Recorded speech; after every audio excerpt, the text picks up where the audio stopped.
What if you could bet nothing but favorites and still be successful? Most media in sports betting want you to find value, but what's value to them?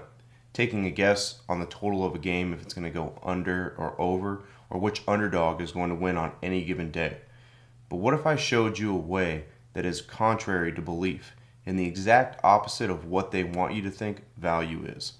Well, that's what I'm going to do in this video. I'm going to teach you exactly how betting favorites, the right favorites, is the best strategy known to man to produce winners. So let's jump right into it. Now, if you want to fast forward through all this and you want me to teach you exactly the right strategies to be able to use day in and day out to profit, all you got to do is click the link in the description. Once you click the link in the description, then it will allow you to be able to work with me one-on-one to copy and paste either the bets that I place every single day or me teach you exactly one-on-one how to come up with those plays. Now, the first thing that I want to show you guys is implied probability.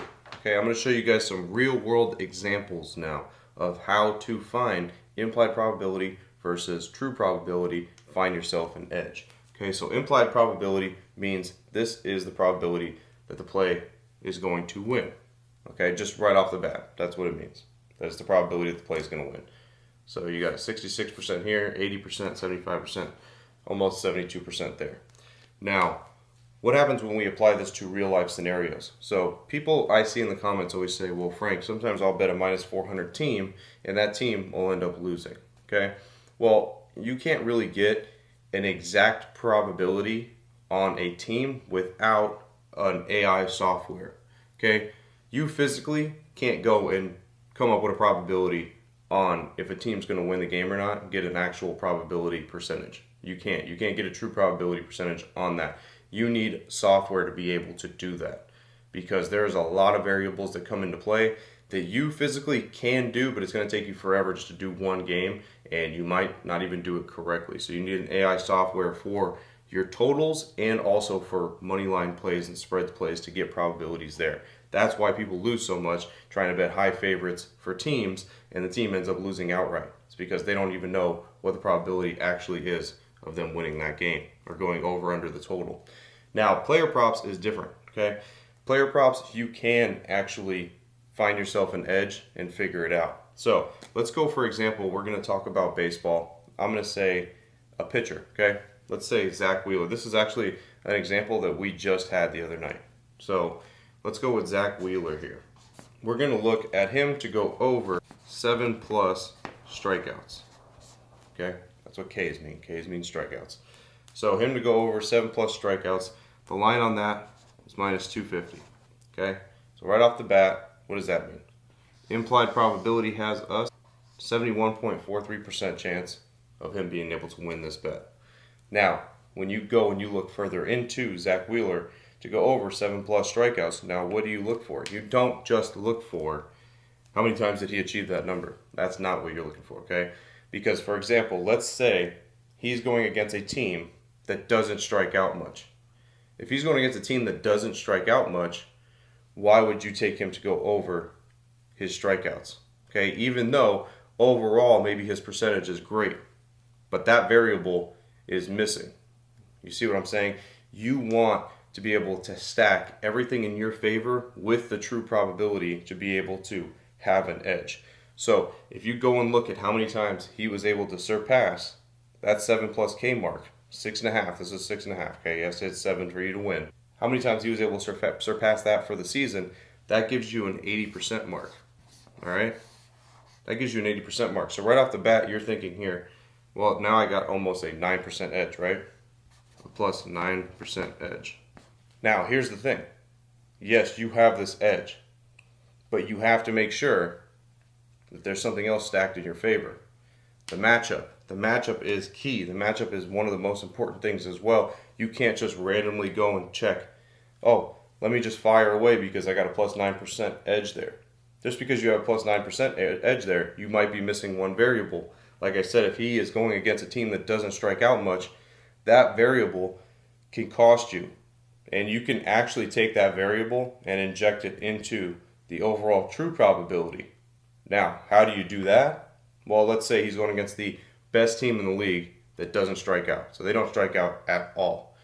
Well, you just listen, you have to take at least a 10% mark and add that to your probability of your true probability. And what would that do? That would knock us down to 70%, where the implied probability is 71%, almost 72%, where we would actually have a negative edge, so it would take us away from playing that play. You have to go the extra step after you find an edge to make sure that the matchup that you are doing makes sense and that that matchup is something that is going to be exploited by what you are betting. If it's not, then you have to sway away from the play. Same thing goes for hitters. They have to be going against a pitcher that they hit well against. If the probability is there and the edge is there, but they're 0 for 15 against that pitcher, that is going to significantly affect them being able to get a hit in their first 3 at-bats against that pitcher. So you have to put in that extra variable, because if you don't, you're going to get caught betting something that you shouldn't be. As in, just like this example here, let's say he's going against the best team that doesn't strike out. Yes, the edge lines up, but the variable of the team that he's going against does it, which would knock this down out of the range for you to be able to play. Okay? Because now that would give you a negative 2% edge. That extra step right there can save you a ton of money, because this is exactly how you could bet favorites, but you have to bet the right favorites. This is an example of betting the right favorite. Now, in this example that I used, he was going against the Yankees. The Yankees are bottom 5 in strikeouts, so they strike out a lot. Okay? What happened here? He ended up surpassing this number. He ended up having 8 strikeouts. Okay? So because he was going against a good matchup, and the probability percentage lined up there, because we didn't have to deduct anything, because he was going against a team that was bottom 5 in the league, guess what happened? He ended up surpassing, he got 8 strikeouts, and we ended up winning that bet. So you can win just betting favorites, but you have to bet the right favorites. If you don't bet the right favorites, next thing you know, you're going to be chasing your losses, because you're going to think, oh, I'm betting minus 250s, minus 300s, and I'm losing. I don't know why I'm losing. I don't know what's going on here. Well, guess what? That's the key factor of what you're doing wrong. Most likely, you're either betting a team that's minus 300, minus 400, and you're trying to chase that, and you don't have actual true probability behind that or a software to back that up, or you're leaving out a variable in a player prop, and that's costing you, and you're ending up losing constantly betting higher favorites. Now, over the years, people ask me time and time again, how does this work long term? How are you able to do this long term? What I just showed you, if you adapt that to every single sport, then you are able to come up with edge plays that are giving you a plus edge that you will be able to win long term. Because if you are betting negative edge plays long term, you're going to bleed out. But if you're betting positive edge plays long term, you're slowly going to increase your bankroll. Now, I'm going to be showing screenshots as I'm talking right now, just to show you the proof that it actually does work long term. Now, the only reason it wouldn't work long term is because you wouldn't be consistent with it. Okay, you're only doing it once in a while, you're doing it on the weekends, you're doing it when you feel like it. That's not how you win long term in sports betting. Winning long term in sports betting is staying consistent, like an investment, like a business. You have to treat it like a business. You wouldn't just show up to your business and work on the weekends, right? You'd work on your business every single day. There's no difference, because if you consider your sports betting to be a small business, guess what happens? You show up every single day and you make sure that the money that you invested into it is well spent and it's used to produce more money, just like a small business that you would start. And guess what? Once you treat it like that, you will see exactly how it transitions from being just entertainment to an actual income source. So that way you could actually pull money, like I said, a small business, pull money from it and income from it, because you are doing it the right way and not doing it like the 99% of people out there that have no clue how to treat sports betting as an investment vehicle. Now, if you want to, again, fast forward through everything and you want me to teach you exactly how to do this, you want to shortcut everything to where I just give you all the strategies and I give you all the exact videos to learn all those strategies in detail, make sure you guys click the link in the description. So that way you can learn how to look at this as an investment vehicle and how you can look at it as a business and not just some hobby that you want to do on the side to possibly be able to make money. Now, another question that I get asked often is, how much money can I make actually doing this the right way?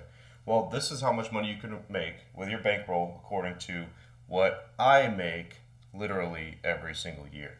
Okay, so if you have a $10,000 bankroll, you can expect to make anywhere from $20,000 and up. $25,000 bankroll, $50,000 and up. $50,000 bankroll, $100,000 and up, and a $100,000 bankroll, $200,000 and up. The reason why I don't have more than that on there is because if you get a bigger bankroll than that, it becomes very, very, very complicated. So it's hard to just say that, oh yeah, you can make that amount of money when you actually have to do a lot of stuff to be able to make that higher six-figure amount every year just from sports betting. But being able to have this type of bankroll, like I said, you're looking at it as a small business investment, not somebody that's trying to get rich quick or take a small amount of money. If you don't have any money, guess what? You can't make any money. That is life, okay?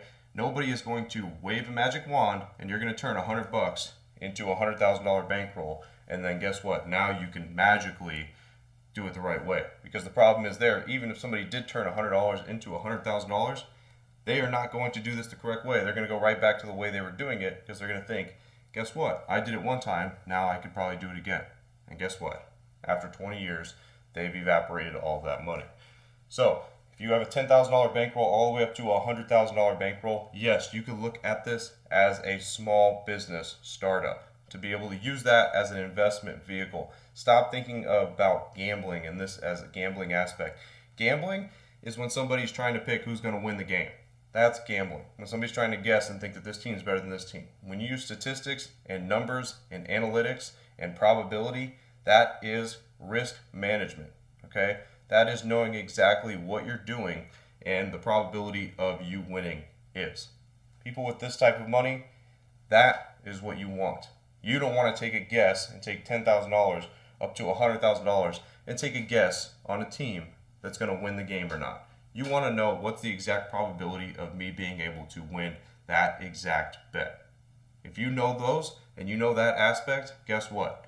You will have an edge in sports betting and you will be able to pull profits just like this. And just what I'm showing you here, I've been able to do year after year after year after year. Okay, this right here is a 100% return. Yes, you guys are reading it correctly.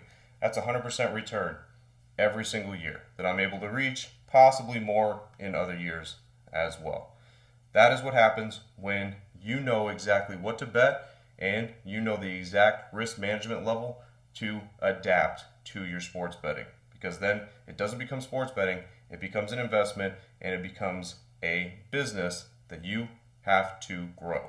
Remember, every investment becomes a winning opportunity when you have an edge. I'm Frank with Linemaker Sports. I'll see you guys in the next video. Till then, I'm out.